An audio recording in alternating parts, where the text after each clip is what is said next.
Marian Stepczynski, vous êtes un fin connaisseur de l'économie genevoise. En rédigeant l'étude sur les artisans de l'économie genevoise, qu'est-ce qui vous a le plus frappé? Écoutez, je crois qu'il y a deux choses qui m'ont frappé. La première, c'est que si on regarde un petit peu l'évolution de l'économie genevoise depuis, non pas la nuit des temps, mais enfin, mettons même depuis les foires de la fin du Moyen-Âge, à chaque crise, l'économie genevoise s'est renouvelée d'une façon qui n'a presque rien à voir avec ce qui précédait.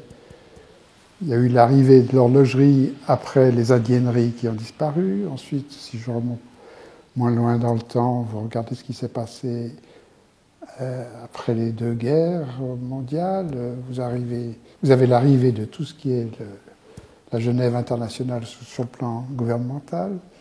Ensuite, plus proche de nous, vous avez, au moment de la crise pétrolière des années 70, disparition assez rapide de beaucoup d'entreprises de l'industrie qui sont remplacées après par des activités tertiaires. Ou plus proche de nous encore, vous avez, au moment de l'éclatement de la bulle Internet, arrivée de toutes sortes de nouvelles entreprises, et puis plus récemment encore avec la crise bancaire, je dirais, un peu, non pas la fin de l'activité bancaire, mais résorption progressive de la part des banques à l'économie locale, et puis émergence d'activités complètement nouvelles, que ce soit dans le domaine du négoce international, que ce soit dans le domaine des nouvelles technologies. Donc, il y a un renouvellement constant qui est très frappant. Ça, c'est la première chose. Puis l'autre chose qui est très frappante, c'est que la plupart des entreprises genevoises d'une certaine importance ont été créées par des gens venus d'ailleurs, de l'étranger, et puis du reste de la Suisse. Donc ça, ce sont vraiment les deux choses qui m'ont le plus frappé. Quel est le profil de la main-d'œuvre étrangère aujourd'hui?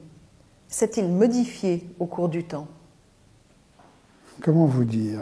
Je crois que la chose la plus frappante, c'est d'abord l'importance vraiment extraordinaire des salariés de provenance étrangère par rapport à la main-d'œuvre locale. Genève est le canton où il y a le plus proportionnellement de main-d'œuvre étrangère. Ça, c'est un constat que nous connaissons tous. Ce qui est ensuite très particulier, c'est alors que peut-être à différents moments de l'histoire, l'immigration étrangère était surtout le fait de personnes qui venaient dans l'industrie du bâtiment, dans des activités relativement basiques. Aujourd'hui, on voit se développer de plus en plus un afflux de main-d'œuvre extrêmement qualifiée qui anime les entreprises justement du secteur tertiaire. Ça, c'est vraiment le plus frappant, je trouve. La dépendance de Genève à la main-d'œuvre étrangère est-elle un cas unique? Oh, probablement pas unique, sans aller chercher au bout du monde, mais enfin quand même, si vous pensez à Singapour, si vous pensez aux Émirats, si vous pensez même plus proche de nous, au Luxembourg ou à Monaco, j'entends, il y a une dépendance qui est très forte à Genève, ça c'est clair.